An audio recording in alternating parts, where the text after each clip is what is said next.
Revelation chapter 12. Now a great sign appeared in heaven, a woman clothed with the sun, with the moon under her feet, and on her head a garland of 12 stars. Then being with child, she cried out in labor and in pain to give birth. And another sign appeared in heaven. Behold, a great fiery red dragon, having 7 heads and 10 horns, and 7 diadems on his heads.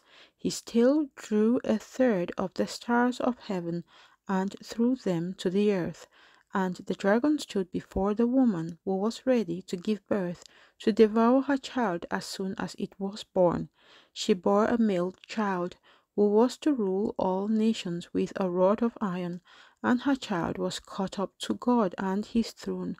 Then the woman fled into the wilderness, where she has a place prepared by God, that they should feed her there 1260 days.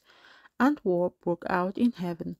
Michael and his angels fought with the dragon, and the dragon and his angels fought, but they did not prevail, nor was a place found for them in heaven any longer.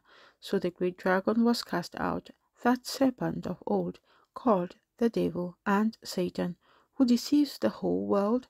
He was cast to the earth, and his angels were cast out with him.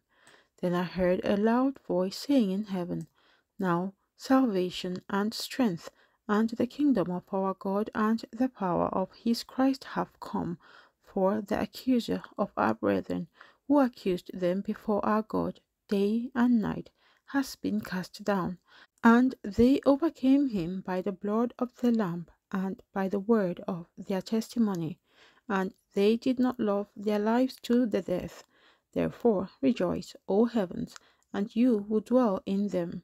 Woe to the inhabitants of the earth and the sea, for the devil has come down to you, having great wrath, because he knows that he has a short time. Now when the dragon saw that he had been cast to the earth, he persecuted the woman who gave birth to the male child. But the woman was given 2 wings of a great eagle, that she might fly into the wilderness to her place, where she is nourished for a time and times and half a time, from the presence of the serpent. So the serpent spewed water out of his mouth like a flood after the woman, that he might cause her to be carried away by the flood. But the earth helped the woman, and the earth opened its mouth and swallowed up the flood which the dragon had spewed out of his mouth. And the dragon was enraged with the woman, and he went to make war with the rest of her offspring, who keep the commandments of God and have the testimony of Jesus Christ.